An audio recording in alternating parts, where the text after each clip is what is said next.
রোজা অবস্থায় থুতু বা লালা গিলে ফেললে গুনাহ হবে কিনা? অনেকে রোজা রাখে কিন্তু নামাজ পড়ে না, তাদের সম্পর্কে কি বলবেন? রোজা রাখে কিন্তু নামাজ পড়ে না, এদের সম্পর্কে বলবো তারা লুঙ্গি খুলে পাগড়ি বাঁধছে। লুঙ্গি খুলে যদি কেউ পাগড়ি বাঁধে এই নিয়তে যে পাগড়ি বাঁধলে সওয়াব হবে, কিন্তু লুঙ্গি যে খুলে গেল সেটার জন্য কবিরা গুনাহ হবে, সেটার খবর তার।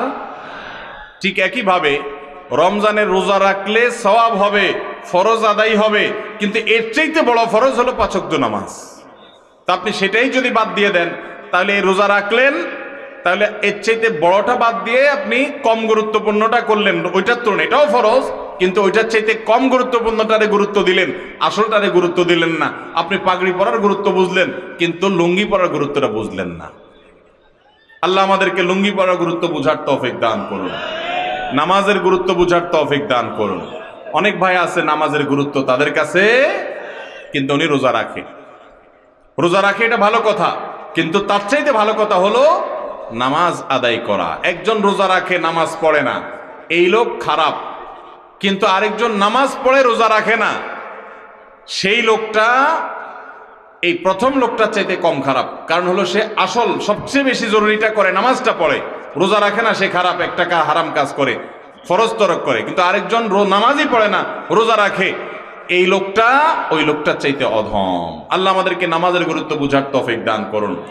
ঈমানের পর নামাজের চাইতে গুরুত্বপূর্ণ কোনো কাজ মুসলমানের কাছে থাকতে পারে? রোজা অবস্থায় থুতু বা লালা গিলে ফেললে গুনাহ হবে কিনা? রোজা অবস্থায় অনেক সময় আমাদের মুখে থুতু আসে, লালা আসে, এটা যদি আমরা গিলে ফেলি রোজা ভাঙবেও না, গুনাহ হবেও না। তবে যদি ইচ্ছাকৃতভাবে মুখে থুতু জমিয়ে রেখে কেউ গিলে তাহলে সেটা মাকরুহ হবে, এর ফলেও রোজা ভাঙবে না। নতুন যখন মানুষ রোজা রাখে, বিশেষ করে পিচ্চি পোলাপান যখন রোজা রাখে, দেখবেন ঘন ঘন শুধু থুতু ফেলতে থাকে, কারণ সে মনে করে থুতু গিললেও রোজা ভেঙে যাবে। এটা আসলে তার না জানার কারণে, নিজের থুতু গিলার কারণে কফ, শ্লেষ্মা বা আপনার লালা ইত্যাদি যদি পেটের ভিতরে চলে যায়, এর কারণে রোজা ভাঙবে না। কিভাবে চোখের হেফাজত করা যায়? খারাপ চিন্তা থেকে মুক্ত থাকার উপায় কি? চোখের হেফাজত করার একমাত্র উপায় হলো চোখকে অবনত করা, অর্থাৎ যেখানে চোখ ফেললে আমি গুনাহ থেকে বাঁচতে পারবো না সেখানে চোখ ফেলা যাবে না।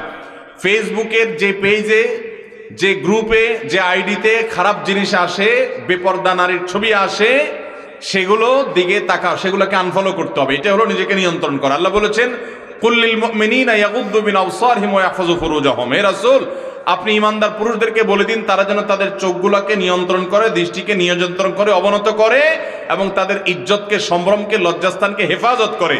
অতএব আপনি চোখের হেফাজতের জন্য চোখকে অবনত করতে হবে, চোখকে নিচের দিকে তাকিয়ে হাঁটতে শিখতে হবে, যেখানে সেখানে তাকানো যাবে না। আপনি জানেন যে আপনার কলেজে গেলে, আপনার ইউনিভার্সিটিতে গেলে, আপনি অমুক বাজারে গেলে, অমুক জায়গা গেলে চোখের গুনাহ হয়, তাহলে আগে থেকে নিয়ন্ত্রণ করার ট্রেনিং নেন, প্রতিজ্ঞা করে নিজেকে নিয়ন্ত্রণ করেন এবং অবনত রাখেন, নিচের দিকে তাকিয়ে তাকিয়ে যথাসম্ভব আপনি নিজের চোখকে, দৃষ্টিকে হেফাজত করার চেষ্টাটা করেন। আল্লাহ বলেছেন ওয়াল্লাযীনা জাহাদু ফীনা লানাহদিয়ান্নাহুম সুবুলানা, যারা আমার পথে আসার চেষ্টা করে তাদেরকে আমি অবশ্যই অবশ্যই আমার দিকে আসার বহু রাস্তা দেখিয়ে দিব। আল্লাহ আমাদেরকে সবাইকে চোখের গুনাহ থেকে বেঁচে থাকার তৌফিক দান করুন।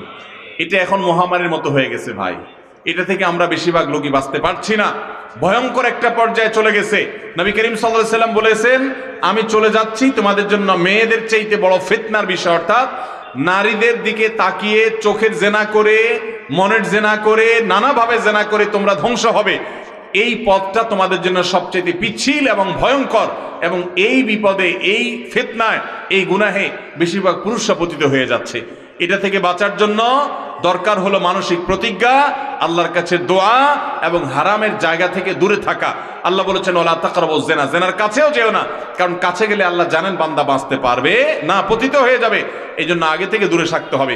যেখানে গেলে কোন একটা মেয়ের আইডি পাইছেন, ওখানে আপনি লাইক দিবেন না, কারণ লাইক দিলে সে লাইক থেকে ইনবক্সে চলে যাবেন, ইনবক্স থেকে আস্তে আস্তে প্রথম হাই হ্যালো করে এরপর আস্তে আস্তে তলে নামবেন।